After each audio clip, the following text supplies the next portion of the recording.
Live from a bunker in the heart of the Ozarks. A podcast that works hard, okay? It takes a lot of work to make a podcast. It's Sif Pop. Welcome to Sif Pop Weekly, streaming live most Saturday mornings, or available to download later in your podcast feed. Unless, of course, you're a patron. Patrons get perks. Patrons get those perks. Woo! I'm your host, Aaron Dicer. Asking him why he loves DC Comics is like asking why you love Christmas. It's Andrew Ormsby, everybody. Hey, you are silencing me, and I'm trying to be an ally. And each week we'll chat about movies, TV, and whatever else from the pop culture universe is on our minds. And please welcome our guest this week. She's not as nihilistic as she looks on the internet. It's Susan Kamyab Stevens. Hi. Welcome back, Susan. Thanks for having me back. How you been? How are things? Good. Busy. Yeah. Always. I feel like that's just as we get older. I feel like I just keep saying that more and more, but it's a good thing, right? It is a good thing, and thank you. I know a lot of times it's weird to ask our guests to join in on the dress code, but thank you for wearing the plain gray T-shirt. We appreciate it. It matches very, very well. So I did not even realize we were all wearing gray. Mine used to be blue, but the sun has done things to it. That used to be a blue shirt. That's amazing. That is absolutely amazing. Things you only know if you tune in for the live video show. Already the chat is hopping. Jose is saying, yay, a Susan show. We all feel that way. We love when Susan gets to hang out with us and talk movies. We are going to talk some movies today. Really a couple very similar movies, like tone-wise and subject-wise. Really kind of interesting to do these two movies together. We'll talk a little bit more about that, but we're going to talk about Vengeance, which has been out a couple weeks, and then Bodies, which is out more recently. And it's interesting. I think I mentioned this last week, and this is probably going to happen for the next few weeks. We will likely have maybe one, movie from that week that we might talk about, and then we'll probably play catch up with our second movie a little bit, because there's been some stuff that's dropped that we've kind of not been able to talk about. So, like for instance, this week, Vengeance is that movie. And then, so the next few weeks might be a little bit interesting, but we'll have stuff to talk about for sure. Yeah. And then our best ever challenge this week, really fun, I think, is best ever movies with repeating words in the title, and not, easy ones like the or in or those kind of things. Yeah. But actual solid words in the title that repeat. Lots of good ones here, and we will talk about those. And of course, we'll do some buried treasure at the end as well. But no need to really wait. Let's go ahead and get into it, guys. Let's talk about Bodies. In an isolated family mansion, a group of rich 20-somethings decides to play Bodies, a game where one of them is secretly a killer while the rest try to escape. Things take a turn for the worst when real bodies start turning up, setting off a paranoid and dangerous chain of events. This is a Gen Z dark comedy, I think is the best way to kind of put this. You've got, a really young, up-and-coming cast here doing stuff other than Lee Pace and Lee Pace, that up and comer, and Pete Davidson, still a young up and comer, even though we feel like he's been around forever. He's been on SNL since he was like 18 or something. So it's like it's wild how young he still is, but he's here as well. And I think many of these young actors we've seen in other things recently, which is fun. I mentioned in our Sif Pop pre-show the show Industry, and one of these actors is the lead on that show, Industry. Shiva Baby, one of the actors was the lead in Shiva Baby. So like, the latest Borat movie, one of the young actors is from that. So we've seen them in other places, but to have them kind of come together here and front this is fun. So let's answer the question: did you like it, love it, dislike it, hate it, or it was just okay? Susan, what about you? Loved it. Ooh, nice. Andrew, low side of okay.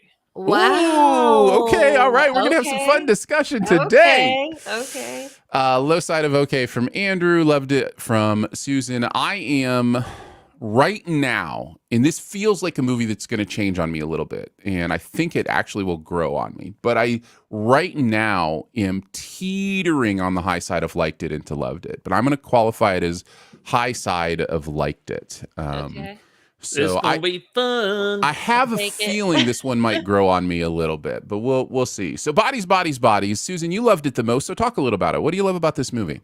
Well, first of all, I just, in general, one of my favorite genres, and this might be the like Scooby Doo fan in me, is a who done it. Like, it really takes me back to those days when I'd watch Scooby Doo and I'd be like, okay, here we go.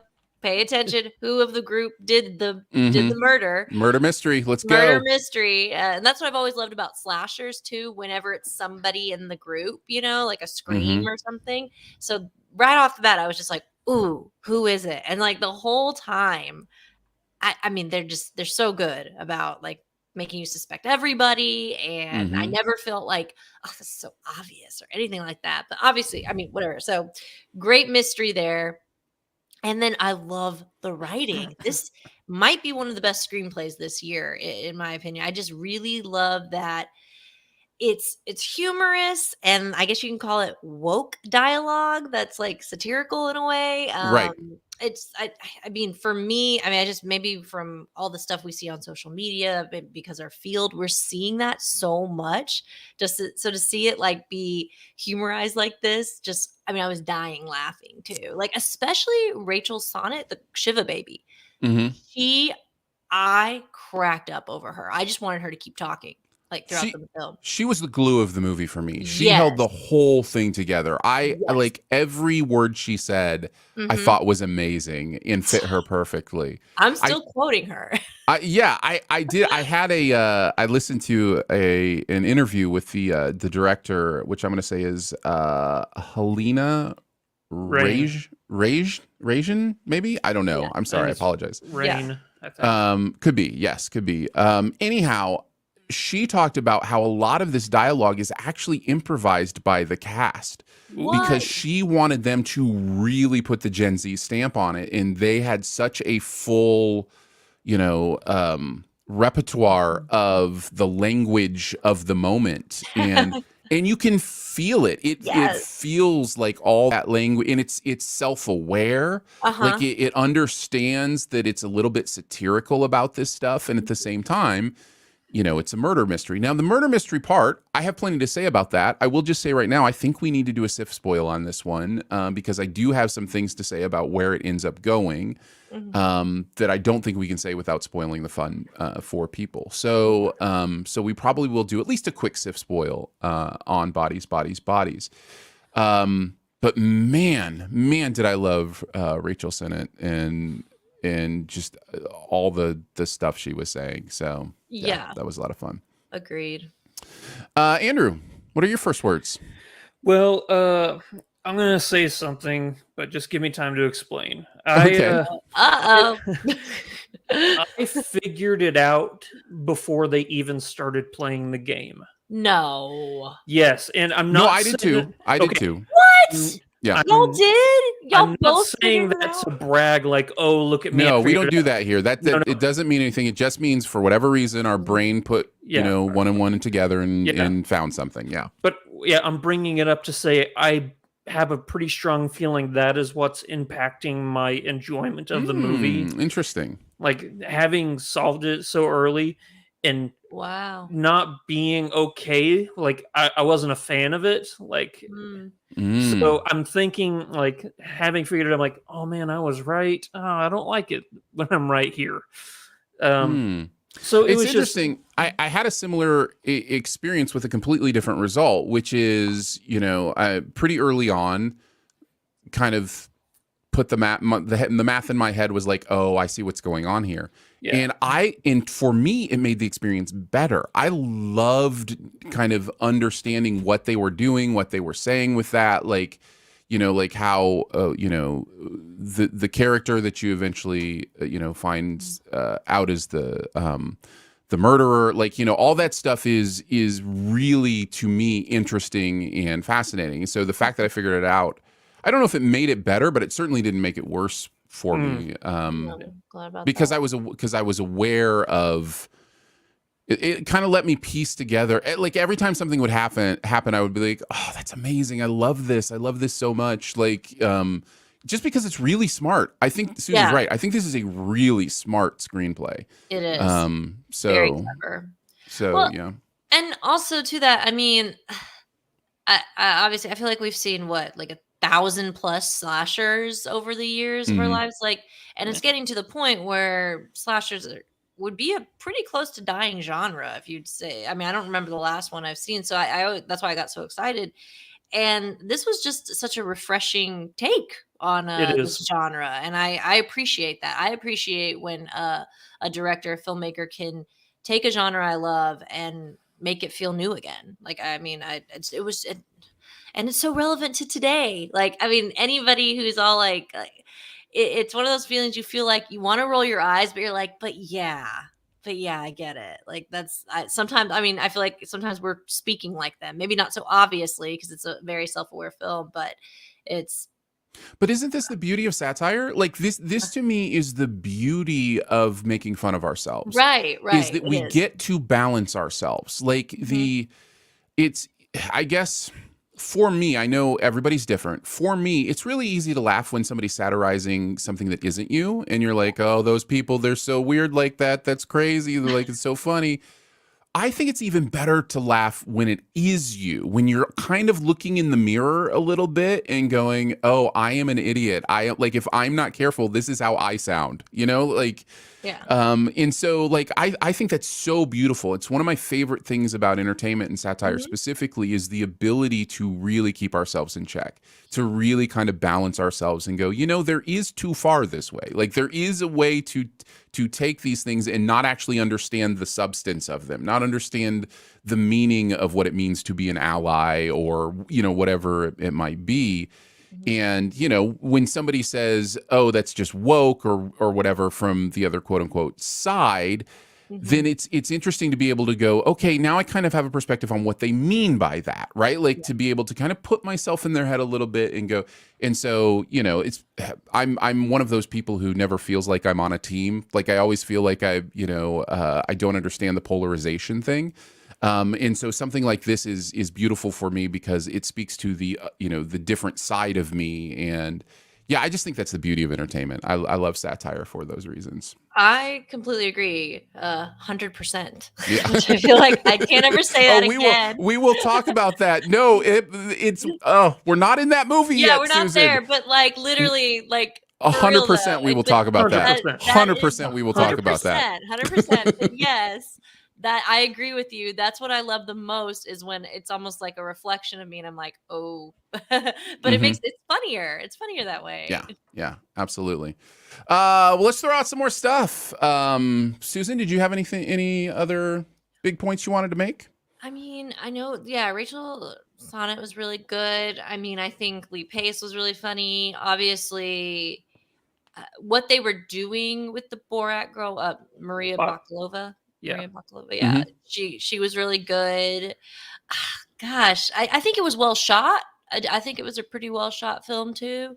I mean, it's hard, I don't want to give anything away, but I feel like, man, I'm just not, my mystery solving skills are not as sharp as you guys. No, it's not that. I It's will really tell a you, when it was circumstance. revealed, I was like, what? That's great. That's awesome. That's such a fun feeling too. Yeah, it is. Yeah, for sure. There may have just been something in the water here in the Midwest where it somehow made Aaron and I figure it out. I will say this. While I like all the performances in this movie, I think everybody, plays their part perfectly. Yeah. And I understand that the dialogue is satirical and self-aware, but it still like nails on a chalkboard to me, hearing that kind of like, as Aaron called it, woke dialogue. Like it just, I'm not a fan of it. And we're so old, Andrew. We're so old. I'm an old curmudgeon guy. Like, that's not music. Get off my lawn. I'm turning into Clint Eastwood and Gran Torino slowly but surely. But that's what I'm trying to get at is, while I think everybody's doing a really good job here, it also gets to the point where, like, I feel like I have nobody to root for because I This don't is a care. fair point. This is a fair point. Because I don't care about these people. And this can happen in satire because everybody is a target, right? Yeah. I think if there was anybody to pull out who you're supposed to be able to go, okay, that's my surrogate, it's probably the B character. It's probably the Maria character, right? Yeah. Mm-hmm. And that's okay. And I think for most people that will be enough. But you're not wrong. Every other character is meant to be shallow, self-centered, and I think make a statement about, the idea of even when you think you're being righteous, often you're being self-righteous. And I think that's the point this movie is making. So if you can't connect to Maria, who does have her own things as well, and the movie makes her kind of a mystery it makes everybody a mystery for very specific, important reasons. Because it's a murder mystery, and everybody kind of has to be a little bit of mystery. But it does impact the ability to really be like, oh, I'm with B. I think the opening scene is meant to put us with her. Right. I agree with that, but I kind of also like that though, because I feel like we're always with those whatever murder mysteries it's always so clear, like, oh, well, I'm supposed to root for this person, and I kind of like not knowing who I was supposed to root for or not root for any of them, because I was like, where is this going? Like, I don't know. I mean, you have a fair point. I really don't know if I was ever like, outside of the fact that I really like Shiva Baby the whole time. Like, I was like, I just want to hear her open her mouth more. Like, just keep speaking. What else are you going to come up with? But other than that, like, I was okay with not necessarily being like, because I didn't know who to root for. It was like, wait, who's good here? I guess I do have a big pro that I'll throw out that I should for this movie. I believed everybody's reasons for their own actions. Like, nothing in like, it's so easy, like in a horror movie like this or in a slasher whodunit, for people to act in ways that aren't believable in order to push forward the narrative. Like, we just got to get to the next scene. So here you're going to do something stupid and you're the next one. Who's going to get it? I believed, like, through the course of the night, everybody's actions. Mm-hmm. So, and that's hard to do in a murder mystery, by the way. That's really, and especially one like this one, and kind of with what it's doing. That's really difficult to do. But I think you're right. Motivation seemed pretty pure. Elevated for sure. It's an elevated movie, but it didn't seem to come from nowhere. That is a good thing to point out, because that would have been hard with this. Like, they never felt like, okay, what? So yeah. Let's see. We can kind of go through a little bit more of the cast as well. Amandla Stenberg, which I love that first name, Amandla. I know. I actually didn't realize it was Amandla until this movie. I've been calling her Amanda the whole time. It's very easy to miss, right? Yeah. Like, it's, but they were in The Hate U Give. Which her performance in that is like Oscar worthy. Just they were one of the best parts of Dear Evan Hansen, in my opinion. I think she's great in this. So absolutely. And we haven't talked about Chase Sui Wonders, who I also think is everybody's so good in this. Like, that's the thing. Like, I look at we talked a little bit about Mahala Harold, who is the girl from Industry. One of the things I love about this, and maybe this is where I'll go, is that when you deal with this group of young females being kind of the center of our cast, and it's not to say that Pete Davidson or Lee Pace aren't a part of this movie, but the core is really those those five girls, right? Mm-hmm. It does a really great job of making each of those individual characters complete, fully formed types, archetypes, types of people, characters. Like, them apart in their actions. And I think that's part of why their actions make so much sense, is like, you kind of get their different personalities and personality types in who they are. And I really found that to be wonderful, because so many times, I think it's evidenced by the fact that I'm even talking about it so many times, the female characters are just one archetype, right? Like they're just the one thing that the movie needs them to be. And this movie's like, no, these are all individual women, young women who are individual, types of people. And we just need to continue to see more of that at the front of movies. So I really appreciated that. That was good. Same. Mm-hmm.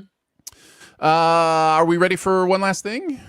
Yeah. No post-credit scene. Yeah, there's no post-credit scene. Susan, did you have any negatives that you wanted to talk about with this movie? Like anything that brought it down for you a little bit? I know you loved it, so you don't have to, but I don't know if there was really too much of a negative for me, honestly, because I don't feel like there was. I think for what it was a really good movie. I mean, I still maybe not going to be like the best. It's not the best movie of the year or anything like that. But for what it was a lot of fun. It had a good mystery, and I really do love like that the female cast was at the forefront, like you said. And I think we need to see more of that too.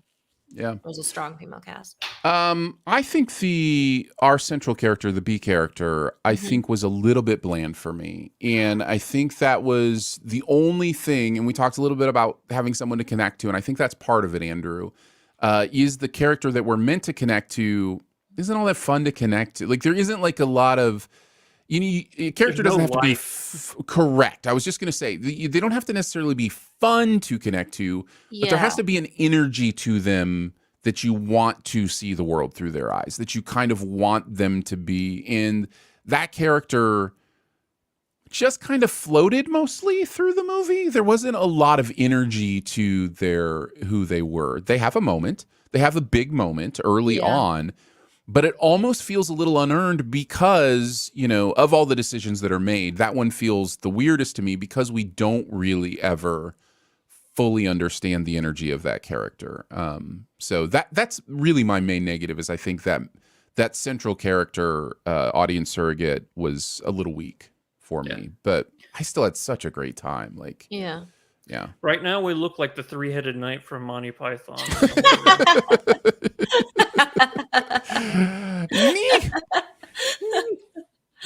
And on that note, I think we can move on. All right, let's talk a little bit about Vengeance.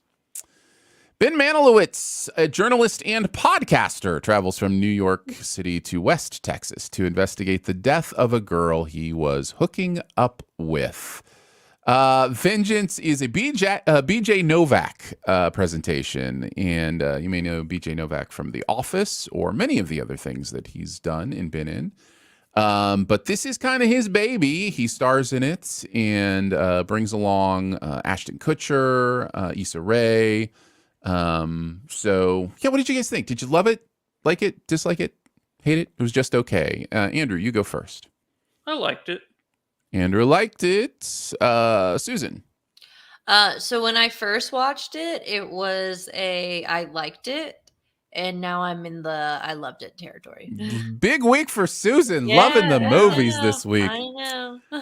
I have very similar feelings to this movie than the previous one. I am high side of liked it. I think this movie is really fun, really interesting, and really good. So yeah, Susan, you get to kick us off again. Loving the movies this week. What are some of the things you loved about Vengeance?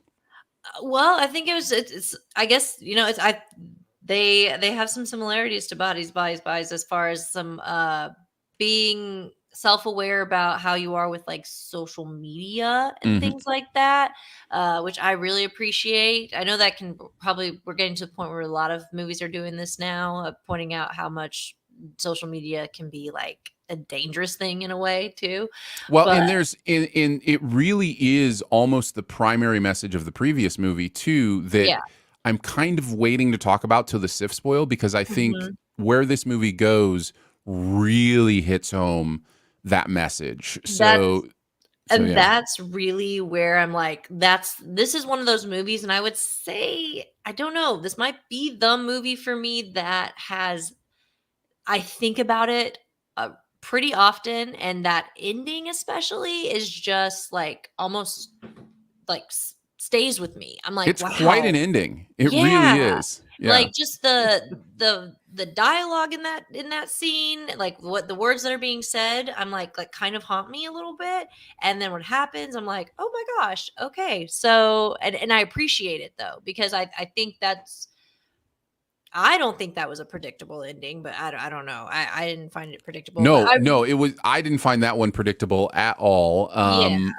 I will say, like, and thanks to everyone for their extra effort and time today. Probably a SIF spoil on this one too, just because there's really some stuff to unpack from where it goes. But and that's going to happen occasionally. But yeah, no, I'm with you. The ending was, I thought, kind of genius actually, Yes. but also in some ways brought the movie down for me. And I'm excited to talk about it in the SIF spoil. Andrew is nodding vigorously. So yeah. And I see Jose said something, being a Texan, I think I can really appreciate so much the West Texas, like, I mean, anywhere you are from Texas, I mean, oh my God. Yeah, it's its own country in so many ways. Yeah. Oh, sorry, Susan. I did not mean to touch on anything. Anyway. But yeah, ultimately I really love the message which BJ Novak was trying to send, which is it's so important to connect these days in person versus through all phones and social media. Mm-hmm. Yeah. Andrew, some thoughts? I can talk a little bit now about why the ending doesn't talk work around it a me. little bit. Sure. Okay. Yeah. So this movie did not do a good enough job convincing me that the character we have been following from the beginning of this movie to the end where he makes that decision, the movie did not make me believe that character was capable of doing what they did. That's not exactly my issue, but I understand it. I can respect that. I don't feel that way, but I can understand it. Yeah. Like with Susan, it was shocking. Like it was shocking, but at the same time, for me, it was shocking because I don't think they were capable of trying to do and see what they did. So, but at the same time, up until that point, I gotta say, I was loving this movie. Like Boyd Holbrook is, oh my God, yeah, so funny. I am loving this guy and everything he does this year. Like he's done several things this year. I'm like, man, you are great. I can't wait to see you do more stuff. Yeah. He's a lot of fun in this. Ashton Kutcher's great in this too. So good. I think a fresh, unique character for him. Yeah. It's interesting. The Ashton thing is interesting because, like, there's always seemed to be a negative kind of thing hanging off him just through that 70s show, and then I think Punk'd was probably a little bit of that, but he also has like this intelligence thing that he exudes, and also is like a huge like he's been one of the sharks on Shark Tank, and like he's been a huge investor in things, and he's an interesting human being, and I just haven't really seen him act in something this big recently. And when I say this big, I mean I don't know that this movie is huge, like doing huge numbers or anything. I just mean it's out there in theaters and he has a large role in it, and I think he's really good. I think he plays the character exactly right, and it's pretty amazing. So yeah, I wanted to give a shout out to Ashton as well. Yeah. I also think this movie is really, really sharp with its understanding of what makes modern social media technology, all that, so shallow. And one of the biggest examples of this is the 100% thing that we have already they're just sometimes you almost get the sense that BJ Novak was like, you know what people say all the time and don't really think about it? 100%. And he's like, I am going to destroy that phrase in this movie. I am going to make it so that if you watch this movie, you will never hear that phrase the same way again.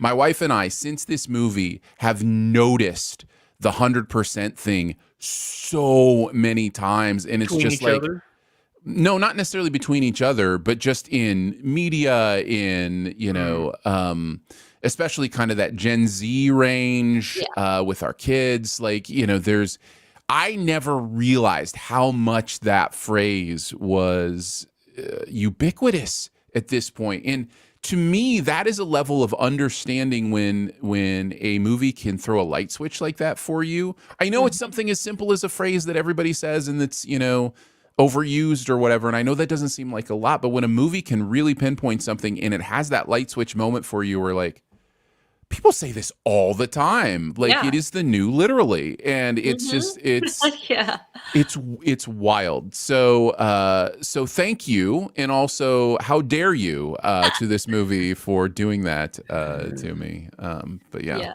No,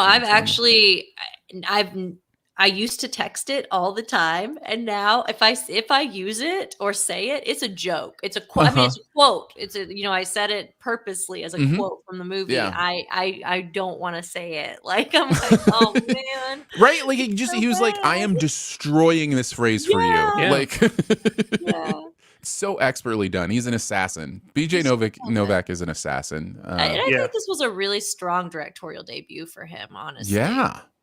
Oh yeah. Yeah. The two things that he does really well in this, both directing, writing, and acting, is two things that I love in movies is making the scenery in the background a character, like making Texas a character in this. Yeah, I love when movies do that, and also something that's hard to do when you're doing a fish out of water movie like this. It's very easy for that bit to kind of overplay itself really early on.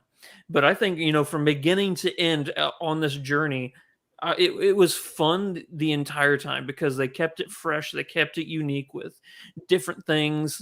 They didn't just keep going back to the barrel of, cowpoke talking like this. And they don't play that card over and over again. So the family that he's with, everything that is like the creme de la creme of this movie. Absolutely loved it. Yeah. And just to add on what you said, like that's so true because I feel like Texas can get so misrepresented by people who don't really go to, and I know BJ Novak actually went to Texas and really did his research, but they think that we're just like cowboys with like ranches and I don't know, like such a stereotype. So for him to reference like the Whataburger or the Texas Tech thing, like the Texas Tech thing, like my husband and I will still quote like, who's a fan of UT and who's a fan of Texas Tech? I mean, it's so true. Like it was genius. Yeah. The Whataburger stuff is interesting. We have one being built in our small little town right now, and it's kind of weird because there's not one even in the giant town nearby. Like it's going to Republic. It's not going to Springfield. Yes, yeah. It's weird. It's a weird thing. Like our tiny little suburb of whatever is getting a Whataburger. I think. And so it was interesting to see that stuff, and now I'm like, oh, now I have to steal my favorite number from Whataburger because what's your favorite number? Apparently that's a thing. Andrew could tell you what my favorite number is. No, I can't. Somebody could tell you what my favorite number is. It's 41. Come on. You know me, I can't remember things, Aaron. Mine would be 19. 13. So is that really a thing? Do people really steal the table numbers? That's hilarious. Definitely. Oh yeah, they do. Wild. I have family that lives down in like this West Texas, like the Panhandle-ish area, and their passion and diehard fandomness for Whataburger was very much represented in this movie. Like, I've seen that level of. Are you a fan, Susan? Do you like the place? Like, what's like? I actually would say Whataburger was like our favorite burger place before they brought Shake Shack here, which is not Texas. Like Shake Shack, right? That's LA. Yeah. Yeah, and like when In-N-Out came, I was like, Whataburger's better. But Yeah, I'm not a then- huge fan of In-N-Out. That's why I'm kind of skeptical of Whataburger. I've never had a burger as good as Five Guys. So like that's like I think Whataburger's better than Five Guys too. Their fries are way better. Whataburger has good fries, and I don't think he like emphasized it as much in the movie. But people who like Whataburger are usually a huge fan of their ketchup. They have the best. They have this spicy ketchup, and just even their regular ketchup. It's the best. I don't think there's any better ketchup than Whataburger's. interesting. Well, it looks like it's about 70% built, so I think it may be done here within the next few months. And so. you've never I had have it? no idea. No, no. Oh my god! I don't think I've really ever wanna been know near what one. Y'all think of it? I like it. Whataburger. What should I get? What should really I get good. for my first Whataburger experience? Just like a regular Yeah, I was gonna say, cheeseburger. yeah. Is it one patty or two? You can do. I would start with just one patty, unless you're a Okay. huge like carnivore and you like to do the double. But it's a huge burger. Like that's the one. Oh, thing. okay. Like it's a bigger burger. Okay. Circumference wise.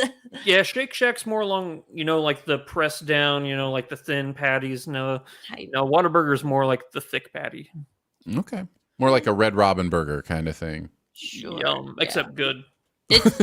Yeah, Whataburger, it's really good. The only thing I recommend and this is just with most fast food, is if you can't just eat it there, like eat like fresh. Because by the time we bring Whataburger back to our place, sometimes it gets cold. So I'd rather eat it like right there. Okay. Okay. And then BJ Novak's favorite thing was the honey chicken biscuit sandwich. That sounds delicious. Well, this has been a review of Whataburger. So that's what we're here for. Really what You'll people understand if do. you watch the movie. If you watch the movie, it's hard to not want Whataburger. We talked about Whataburger just now for like 4 minutes, and it was nowhere near as passionate or loving as it is in the movie. So we didn't even do it justice, apparently. I will jump off the Whataburger conversation to say one of my favorite things about this movie is the family dynamic of the Texas family. I think there is a real feel, like an authenticity to that family. And I love it when a movie that is specifically edging into satire a little bit, tone wise, we're definitely over the top here a little bit, still finds a way to have empathy for every single one of its characters. And every character in this family is given a moment of reality, authenticity, and empathy. And I think that's so important, especially considering I think one of the major themes and messages of this movie is about the polarization of our country and the idea of, the coasts versus the middle and all that kind of stuff. So yeah, I found that really beautiful that it was able to do that. So yeah. And I think something he did really well too is one of the big characters is Abilene, the girl who would know. It's not a spoiler. It's in the trailer. She passed away, and we know nothing about her from the start. But he wrote it so well. How as the film evolves, just the stuff in her room, the way the family talks about her. I feel by the end of the movie, I knew this character so well. And that just is like really like kudos to his writing on doing that. Cause sometimes, I'm talking even just like little details about her and things to where I cared about her by the end of it. Yeah. Yeah. And the storyline makes sense. Like the things that happen and, there's a big, mystery he's trying to solve, not just about her death, but also like how to find more information and those kind of things that I think resolves really, really well and beautifully and meaningfully. And it's a movie that's not afraid to be both darkly comic and have actual meaning to it. And I think it balances those tones fairly well. So yeah. Did anyone else enjoy like just like the beginning? I won't spoil who he's talking to in the beginning, but just that conversation that. No, you didn't like that conversation. No, I loved it. Yeah. Oh, it looked like you're like, no. I was like, I could have like watched like them just continue for a while. Like that was hilarious. It's one of my favorite intro scenes of a movie this year. I agree. It's so smart. Smart. Yeah. It was a great way to set up the movie. Yep. One last thing. If there's anything else you want to say about Vengeance before we move on, now is the time to say it. No post-credit scene. And I cannot wait because I got a plethora of things to talk about in the spoil. All right, cool. Susan, do you have anything else you wanted to talk about? I'm trying to think if there's really anything to add. I think we covered all the topics. I really, the more even as we talk about it, I really like this movie. It's one that's creeping up on me. Like I feel like it's getting higher and higher on my list for this year. Yeah, yeah.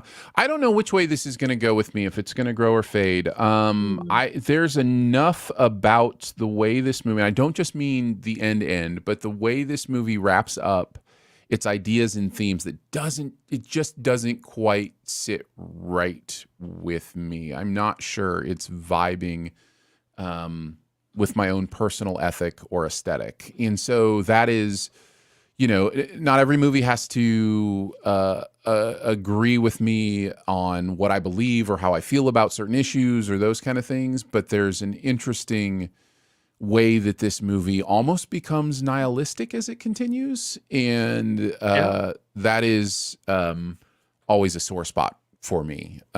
So that's the last thing I would say. As much as I enjoyed this movie and as much as I saw a lot of talent at work, this one may fade for me a little bit just because I don't connect to its worldview completely. I don't think, if I'm interpreting, some of the things that it's saying with how it kind of moves towards the end, then I don't quite connect to it as well. That is Vengeance, and that is in theaters. All right, before we move on to the best ever challenge, just a shout out and bit of love for our SIFPOP members. We like to record extra podcast content for our SIFPOP members. That is available at patreon.com/SIFTPOP with a T. If you want to check it out, starts at $3 a month. There's different levels with different fun perks. One of those perks is your own podcast feed, where you get all of the regular SIFPOP podcasts without ads, as well as bonus podcasts. Most of the time, most weeks, we will do a bonus podcast. This week, we talked about some of our most anticipated fall television that's coming out. So with a lot of the new stuff that's coming on TV, we kind of chatted about that. And when we say TV, we mean streaming as well. So if you're interested in that, go check it out at sifpop.com. Patreon.com/SIFPOP. If you want to go to sifpop.com, you can do that as well and click on Patreon. But if you go to patreon.com/SIFPOP, you'll get there too. So, all right, let's move into the best ever challenge. This is going to be best ever repeating words movies. So these are movies that have the same word in the title more than once. We'll go number 5 to number 1. If you've got it higher, just let us know, and you can trump it, and we'll talk about it when it's at the highest. Yeah. So number 5, I'll kick us off. I have the way back. Trump. Oh, nice. I love it. That makes me so happy. Yay. All right. I'm happy. I didn't know anyone would say it, so that's great. Yeah, we'll talk about it here in a bit. Susan, what about you? What's your number 5? I have 40 Days and 40 Nights. No? Fun movie. That works. Fun movie. All right, good. I know that was definitely the one that was, well, I'm glad y'all agree. Yeah, for me, when I was younger, this was in the realm of those, like, I guess he's a teenager. I don't know if he's even a teen, but like that romantic comedy that when they were like just like spewing out great ones, in my opinion. Mm-hmm. This was in there, and it still holds. Like anytime I see it on a streaming site, if I've got nothing else to watch, I'll pop that on and enjoy the crap out of it. I think it's pretty clever. It's a unique script. I don't know. I love the story of what he has to do. I mean, he's trying to abstain from sex, and I really love the romance with him and Shannon Sossaman. Am I saying that right? Josh Hartnett and her. But it's fun. It's fun. And then we can see also his ex-girlfriend, who I hated in the movie. That was an instant reaction. Producer Phil put a picture of this movie up on the screen for those listening on the podcast. Yeah. And Susan's instant reaction was, I hate that person. Okay, if you watch that movie now, today, what that character does to him is wrong, like legally. I feel like it doesn't hold up. That is like, you should be in jail, like, or something, because that's really messed up. But yeah, it's a fun rom-com, and it had like an original kind of it broke the typical formula a little bit for me. So I still Nice. enjoy it today. Nice. All right, Andrew, what's your number 5? My number 5, we're going all the way to Germany with Run, Lola, Run. Great choice. That was in my honorable mentions. Whew, man, this is such a fun, good movie. The soundtrack of this movie, the way, it keeps the tempo, like, that's what this entire movie is. It's an adrenaline rush, like, is she gonna do it? And then, the multiple interpretations of it. It's a brilliant and unique movie. Yeah. You should definitely see it if you haven't. I agree. Yes, I should watch it. It's a lot of fun. Run Lola Run is great. All right, on to our number 4s. Yeah. I have Tick Tick Boom at number 4. Recent film. Many people know how much I love this movie. And I think dude's got a like a huge career still out ahead of him, but like this is going to be a hard one to top. He is so good in this movie. Garfield is, and so just completely inhabits this character, and the music is great.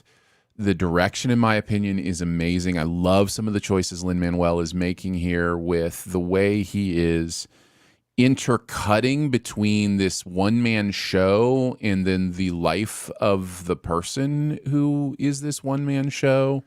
It's kind of a fascinating and high difficulty thing to do, in my opinion, and I think he pulls it off amazingly. I think the key scene that I always think of is the argument scene between him and his girlfriend, and the way that it cuts between this silly satirical, song, and this harsh reality, the harsh reality of what it means to lose a relationship and what it means to just not be on the same page is brilliant. I don't know how he pulls it off, but it works. It should not work, but it works. And, man, I love this movie. I think this movie is one of the best. So that's my number 4.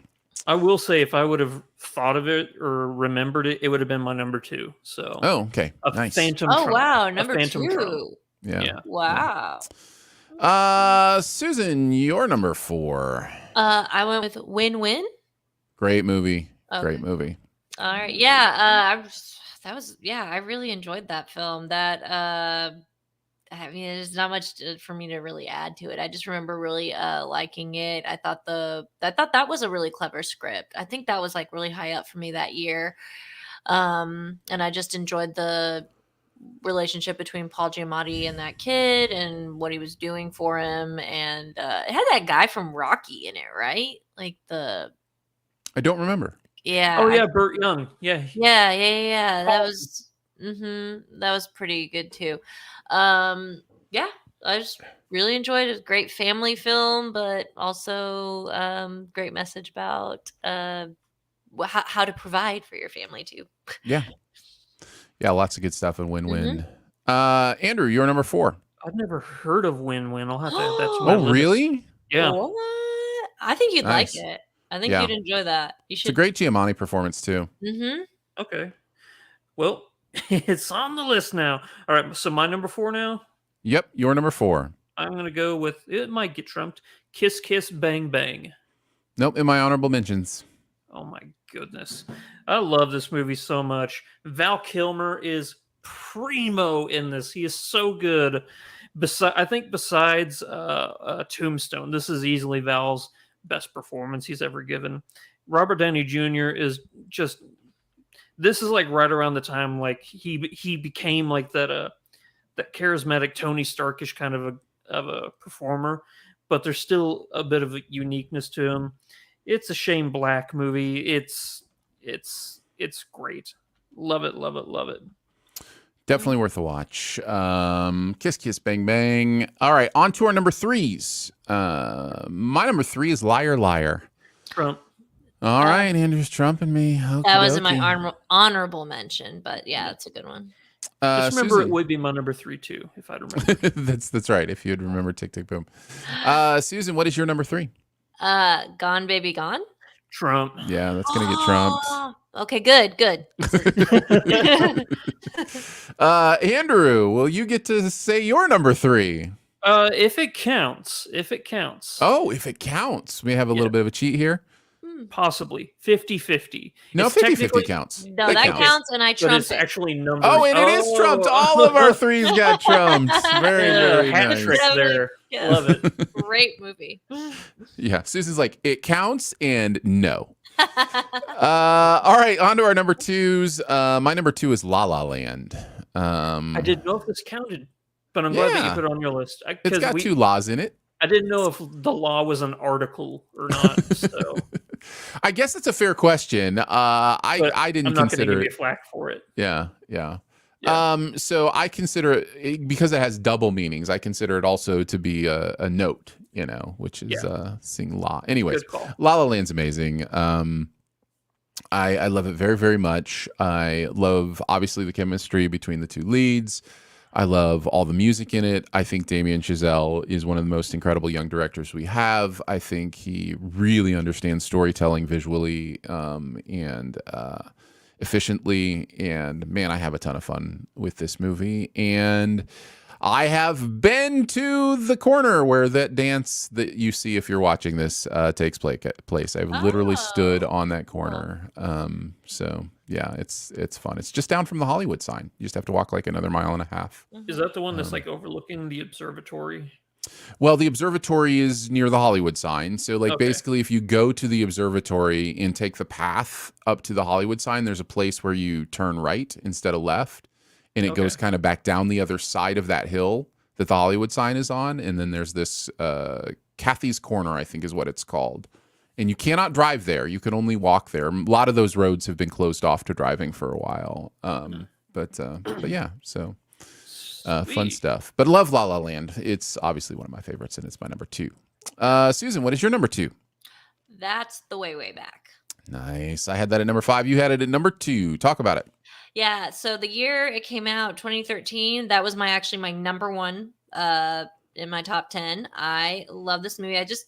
I connected with the kid a lot just because, I feel like everybody there's been someone in our life that kind of makes us feel like not worthy or bring us down. And, his journey is finding what's special in himself, finding his inner confidence, and I just really enjoyed that. I also really love the water park setting. That's always been one of my favorite amusement parks and water parks. I really love that setting, and just his relationship with Sam Rockwell, and also a pretty mean Steve Carell, which now it's not that weird, but at the time it was like, whoa, this guy's a jerk. Mm-hmm.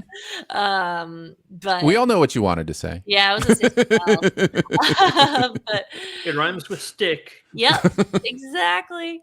But yeah, it's so good. It's another one of those, I think, really great screenplays, and it's funny, and those are honestly win-win. Way, way back, those are typically even my number 1, they're my favorite kind of movies. I just love a really great original and realistic. They don't have to go full overboard or dramatic. We don't need a long spiel monologue at the end of the movie to make us with the music getting higher. It's just real and authentic. And so yeah, that's what I felt with this movie.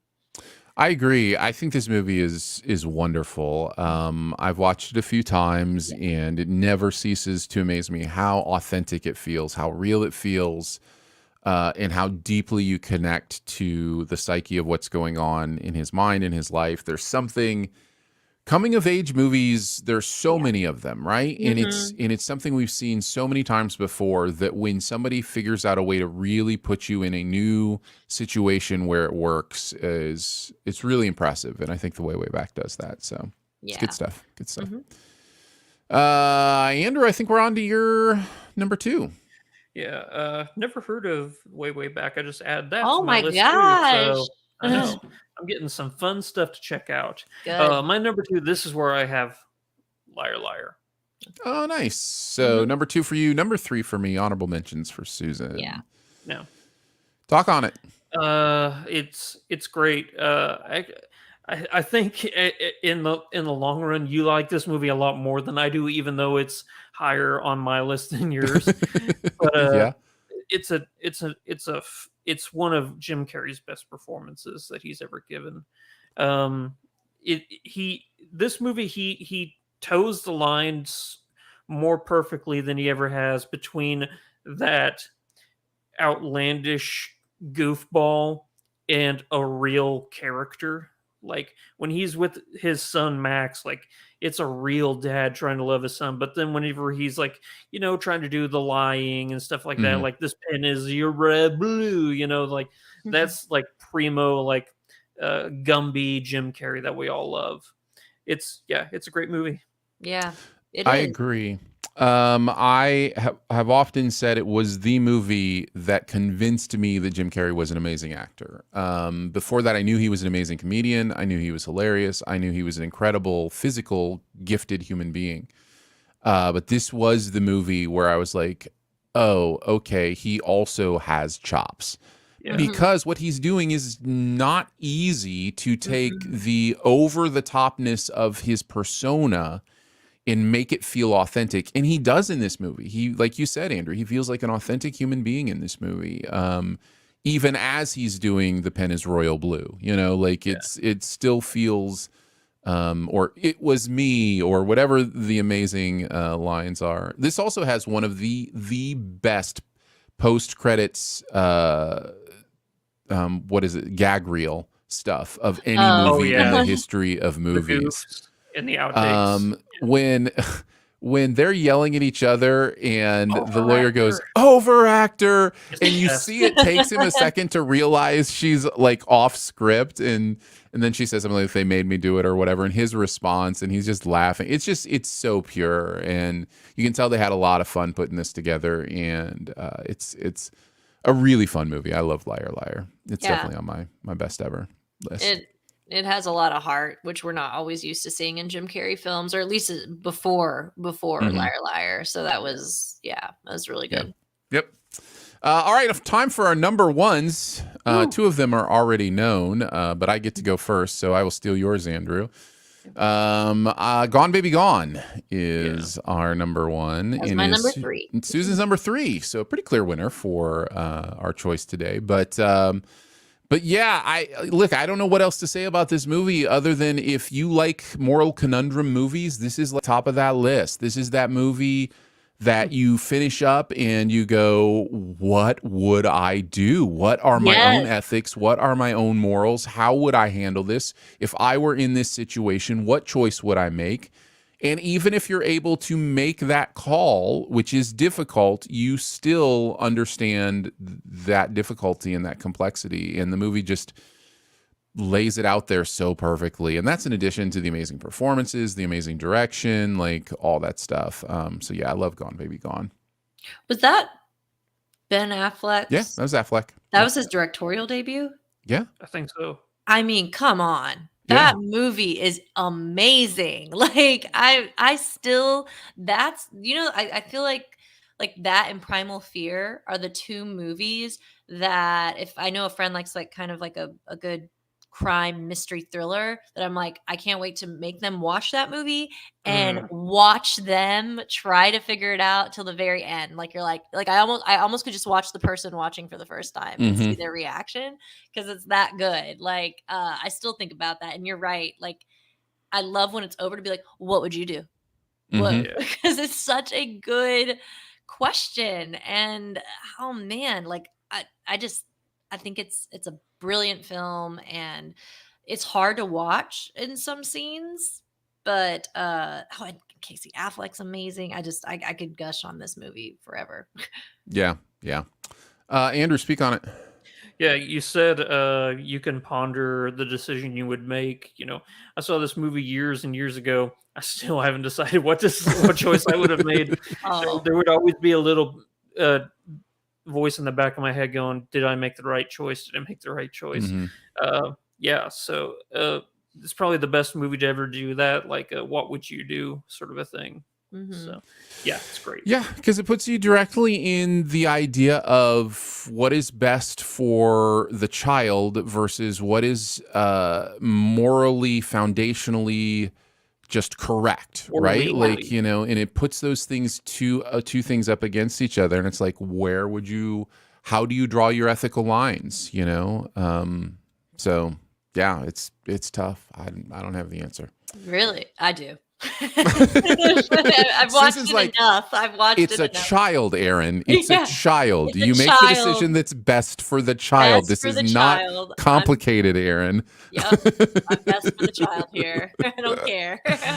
That's what makes the movie amazing. All right, Susan, what is your number one? I guess you guys figured it out. 50-50. Yep. Gosh, that's another. I have to say this is my favorite best ever challenge because I gotta make a list of some of my favorite movies ever. Yeah. That was easily my favorite Joseph Gordon-Levitt performance, but also Seth Rogen. There are scenes with Seth Rogen that are so funny, just like his reaction to that girlfriend he's dating in the movie, and when he's like, "I've hated you forever, and I can prove now that you suck." Like, but even beyond that, like, it's funny. It's a comedy, like, revolving around cancer, and there have been so many great movies that involve cancer, but they always are so sad. Like, I don't want to revisit them. Like, I don't want to watch Stepmom again. I don't want to watch Fault in Our Stars again because it's just going to bring me down. But I can like watch 50-50, and I mean, I guess it has a better end result, but like, still, it's just I still cry throughout it, but I love that I can like laugh along the way. There's a lot of comic relief in it, but and outside of the fact that it's a really great script, it's a great story, it's based on a true story, and I just love the cast. Yeah. Andrew, this was your number 3. Yes. It's funny because Bryce Dallas Howard, who plays the girlfriend in this, she also did that year The Help. Yeah. And in both movies, she is like so despicable and unlikable that it took a long time for me to actually like. I know she's just a really good actress, but I can't stand her. And I think the next thing I saw her in was Jurassic World, and she was annoying in that one too. So I was like, oh, I'm just gonna not like anything she ever does. But no, she's good, and this movie is really good too. Yeah. It's funny when it needs to be funny, and it's serious and sad when it needs to be too. Yeah, that's exactly it. I had it in my honorable mentions for sure. I've only seen it the one time, but I remember thinking it really balanced its tone well. And the Joseph Gordon-Levitt is a really incredible actor. I think he's really talented. So yeah, that is 50-50. All right, on to honorable mentions. Susan, did you have any? Just Liar, Liar. Okay. That was the only one. Andrew? Nope, none for me. You mentioned Run Lola Run. There's also a movie called Run Fat Boy Run that I wanted to mention, which is Simon Pegg. Really funny, really good. I had to get, since you had Kiss Kiss Bang Bang, I had to get at least one more that was a double that had 2 doubles. I love Chitty Chitty Bang Bang. Oh yeah, one of my favorites. Which isn't Kiss Kiss Bang Bang, it's Chitty Chitty Bang Bang. Kramer versus Kramer, probably worth mentioning. Really powerful movie. I need to see that.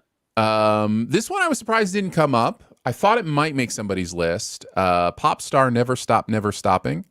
Oh, I didn't even think about that being a repeated. That's sure. I'll put it in my honorable mentions. I love that movie. I think that movie's hilarious. The Bin Laden song is one of the funniest songs ever. Wow, man! I still laugh at like something like there's something with a janitor. Dang it! I used to quote that. This movie is. I have seen it recently within the last year, and it holds up really well. It is really funny. It's what if a janitor was actually smart? That's what it was. What if it is this movie, man? This movie. I feel attacked. And then Good Night and Good Luck. I thought I would mention that as well. Really like that Clooney movie. So there you go. Repeating words movies. All right, let's finish up with some buried treasure, shall we? What's that one thing in any area of pop culture you want to make sure people know about? Susan, you're our guest, so you will go last. Andrew, what about you? Well, I am going to recommend something called The Sandman. No, not the Netflix show. Oh, that's what I thought you were going. I know. I want people to check out the graphic novel first. And if you don't like, this is how I recommend you get it. You like absorb the content. Get the graphic novel and listen to the audio track while you're reading it, because then you get Neil Gaiman will be narrating it, but then the cast for the audio recording is stellar. You have James McAvoy, Michael Sheen, Kat Dennings, Andy Serkis. Like, you have this Riz Ahmed, Taron Egerton. You have this great cast of people, like doing the voice acting. So I think that is the best way to take in the content. The show's good too, but this is what I would do first. Nice. Is it based on the show? Is this the show's based on the graphic novel? Right. Okay. So it is the same thing. Okay. Yep. Yeah, it's The Sandman, I think, besides Watchmen, is the most famous graphic novel ever made. So, and a thing I thought was interesting is that it's a DC comic book, and it's on Netflix and not HBO. I thought that was interesting. Yeah. Everything around HBO, Warner, Discovery is interesting these days. So yeah. I'm going to talk about a new season of Westworld. No, I'm just kidding. I'm just kidding. That's a running joke. That's a running. Hey, do you guys like it or don't? I do. I love the new season. Aaron accidentally made it his buried treasure twice. 2 weeks in a row, I think. Even it was I really want people to understand that I like Westworld, I guess. I just want people to know that, yes, I understand it got a little bad in seasons 2 and 3, but it is so good right now. Anyhow, that is not. But I am going to talk about something we talked about before. I think Andrew has used this as his buried treasure before, but it is over now. It has finished. It has done its complete run. And I just want to say Blackbird on Apple TV Plus is really, really good. It was so good. It is one of the best two-hander performance-wise I've seen in a long, long time. Both Taron Egerton and his name Paul Walter Hauser are absolutely astonishing in this show. So yeah, Blackbird on Apple TV Plus, if you want to check it out. Andrew, you finished watching it, I'm sure. Yeah, it takes place in my backyard. Yes. Is it a mini series or more? It's limited series. It's limited series. So it's a one and done. Yeah. And on the screen right now is not the correct Blackbird. That is a movie. That is a movie. That is a different. Totally. I've actually seen that movie. Totally so different. So different. So Blackbird is right down the road from us. It's literally two blocks from my house. Yeah, at the penitentiary here. I didn't realize it was a mini series, so I will probably put that on my list then to watch. It's not super long. It's 6 episodes, I think. So yeah. It's that good then, huh? I think so. I think it's great. I think it's well worth a watch. So yeah, Blackbird on Apple TV Plus. We go. There you go. Just so people know, the reason that Aaron and I like the show isn't because it takes place in our backyard. It's because it's genuinely a captivating show about a young man in prison who is given the opportunity to get out of prison so long as he can befriend this serial killer and try and coerce a confession out of him, who is in another prison here in Springfield, Missouri, which is a real prison. Yep, sure is. Yeah, it's such a good show. Susan, what is your buried treasure? All right. Well, I know I've talked about this show multiple times, but season 3 of Never Have I Ever just came out on yesterday, on Friday, and I think it gets better and better every season. I don't know how Mindy Kaling does it, but she manages to make, and it's a high school teen comedy. It's silly. They have its moments, but there is a deeper like level there as far as the way that the lead character is dealing with grief from her father's death. They normalize therapy, which I really appreciate. I don't think that that's something that we've seen like really ever from like past shows like this. And I think if we can normalize that at a younger age, it's probably better just to show the importance of mental health. And I just think, I know I've said this before, but the importance of seeing like all types of people, not just like ethnicity wise, but different kinds of people in general represented in this show is really good too. So yeah, I love it. And she's going to end on season 4 and I'm going to be sad when it's over. Is that already announced? In this show? Yeah, they announced that before season 3 came out. That she and I love that though. I think that's great because if there's one thing I can't stand, especially when a show setting is high school, it very few times does a show that leaps past high school when it was like their primary setting does it like last, or it feels kind of like you didn't like Saved by the Bell college years? I own them all. I own them all. And I have even Zach and Kelly's wedding. But it's because I like Zach and Kelly because they were there. But no, I mean, it didn't have the same magic as their high school years. Right. Yeah. That is Never Have I Ever. That is on Netflix. Blackbird is on Apple TV Plus, and The Sandman is a graphic novel that you should check out before you watch the show on. Yeah, you can get the go to Audible Netflix. And download the audiobook there. Very nice. Well, we did it, guys. We managed the podcast. 100%. 100%. You did it 100%. 100%. Thanks so much for joining us today. Sif Pop is part of the Studio DNA Podcast Network. You can find out more about the other shows on the network at studiodna.media or by searching Studio DNA in your podcast player. Big thanks to Andrew for hanging out again today. Oh, thank you, buddy. Big thanks to producer Phil for producing the audio and video show. Yeah. And much thanks to Susan Comyop Stevens for hanging out with us again today. Always good to have you back. Where would you like people to check out your stuff? Just thischicksflix.com. Irving Television, ICTN, the YouTube channel for Irving Television, and on social. It's both Twitter and Instagram is at thischicksflix as well with an X.